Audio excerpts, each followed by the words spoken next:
এভিডেন্সগুলো দেখেছি, আমার আর ইচ্ছা নাই যে আমি টিচারদের ওই টিচারের সামনে যাব।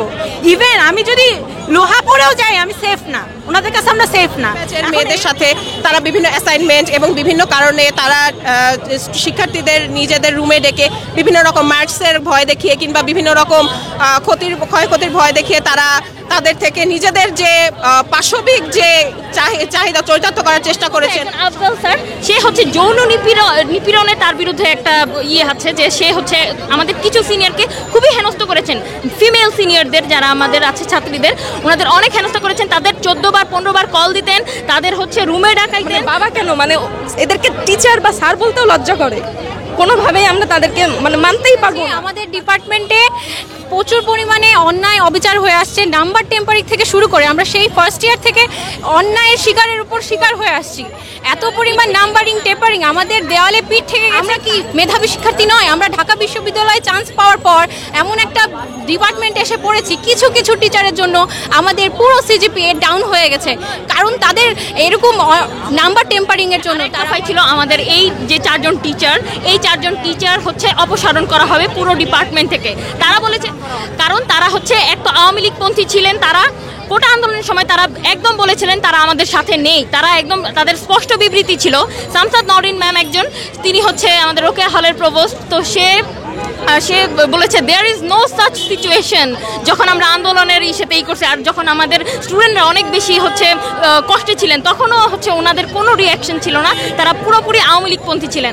আর যে টিচাররা যে কি বলে মেল টিচারগুলো আমাদের, তাদের মধ্যে একজন আফজাল স্যার, সে হচ্ছে যৌন নিপীড়নে তার বিরুদ্ধে একটা আছে যে সে হচ্ছে আমাদের কিছু সিনিয়রকে খুবই হেনস্থ করেছেন, ফিমেল সিনিয়রদের যারা আমাদের আছে ছাত্রীদের, ওনাদের অনেক হেনস্থ করেছেন। তাদের 14 বার 15 বার কল দিতেন, তাদের হচ্ছে রুমে ডাকাইতেন, তার হচ্ছে রুমে ডাকায় বলতেন যে হ্যাঁ কথা বলার চেষ্টা করতেন তাদের সাথে। তো এগুলো হচ্ছে আমাদের, এগুলো আমরা চাই না। এগুলো হচ্ছে ডিপার্টমেন্টে, এগুলোকে শিক্ষক বলে না, তারা শিক্ষক কোনোভাবেই হতে পারে না একটা ডিপার্টমেন্টে। এগুলো শিক্ষক আমরা রাখতে পারবো না, কারণ আমরা এখন আছি, আমাদের জুনিয়ররা আসবে, তারাও এগুলো যদি সহ্য করে তাহলে তো ডিপার্টমেন্টের নাম খারাপ হয়ে যাবে।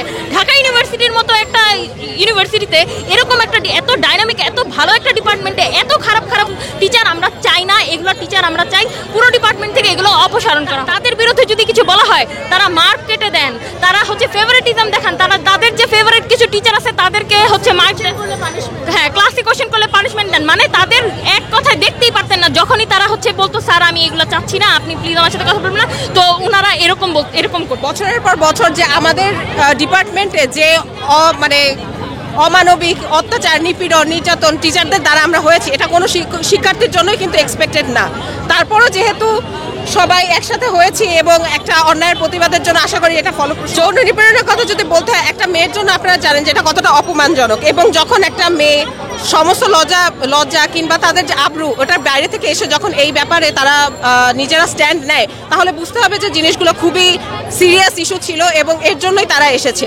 এবং বিগত বছরে আমরা এটা শুনেছি যে আমাদের সিনিয়র ব্যাচের মেয়েদের সাথে তারা বিভিন্ন অ্যাসাইনমেন্ট এবং বিভিন্ন কারণে তারা শিক্ষার্থীদের নিজেদের রুমে ডেকে বিভিন্ন রকম মার্কসের ভয় দেখিয়ে কিংবা বিভিন্ন রকম ক্ষয়ক্ষতির ভয় দেখিয়ে তারা তাদের থেকে নিজেদের যে পাশবিক যে চাহিদা চরিতার্থ করার চেষ্টা করেছেন। সফল হয়েছে কি না হয়েছেন, কিন্তু তারা যে অ্যাটেম্পটা করেছেন এটাই সবচেয়ে ন্যাক্কারজনক।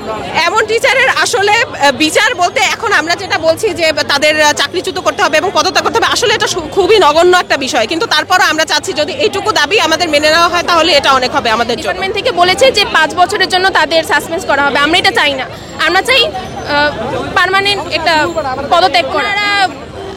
অনেকভাবে শিক্ষার্থীদের ওপর হ্যারাসমেন্ট করেছে, এটা আসলে রেজাল্ট নিয়ে বলা হোক, নাম্বার নিয়ে বলা হোক, পরীক্ষার কোশ্চেন নিয়ে বলা হোক, ফলাফল প্রকাশ থেকে শুরু করে সব। আমার কথা হচ্ছে ওরা কিভাবে প্রথমে এখানে টিচার হিসেবে নিয়োগ পেয়েছে, তো এটা তো আমরা জানি না। আমরা ঢাকা বিশ্ববিদ্যালয়ে আসছি, একটা সুন্দর ডিপার্টমেন্টে চুজ করে পড়তে আসছি, এসে শুনি আমাদের সিনিয়রদের কাহিনী আমরা নিতে পারি না। যখন আমরা পড়েছিলাম, যখন আমরা এভিডেন্সগুলো দেখেছি, আমার আর ইচ্ছা নাই যে আমি টিচারদের ওই টিচারের সামনে যাব। ইভেন আমি যদি লোহা পড়েও যাই আমি সেফ না, ওনাদের কাছে আমরা সেফ না।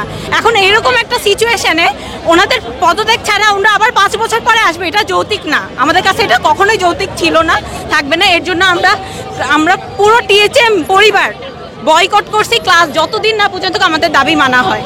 ক্লাসে ডাকতো 9-10 বার কল দেওয়া হতো।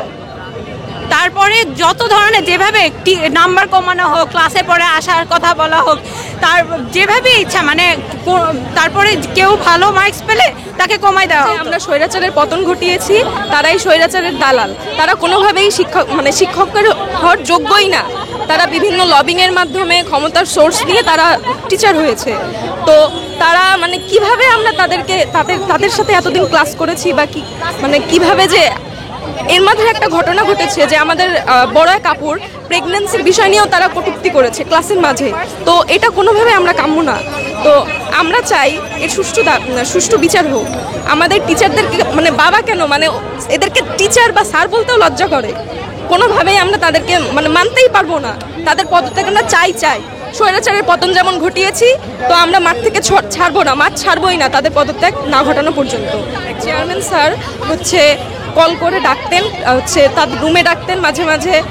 আপু তখনও কিছু নাই, বুঝে ওঠেনি, কিন্তু তারপরেও আপু টিচার হিসেবে তাকে সম্মান করত। তারপরেও সে মাঝে মাঝে কল করতো, ডাকতো, বলতো যে কাউকে বলবা না, আমি যে তোমাকে ডাকি, রুমে ডাকি, এই টাইপের। তারপরে আপু বোঝার পরে আপু সিনিয়রদেরকে জানায়। তারপরে সিনিয়ররা একটু সেফ রাখার জন্য তাকে হেল্প করে। তারপরে আর স্যার তাকে কিছু করতে পারেনি। এরকম অহরহ ঘটনা আছে যে আমরা জানিও না। আমরা অনেকেই এভাবে লজ্জার কারণে আমরা অনেকে বলতেই পারে না।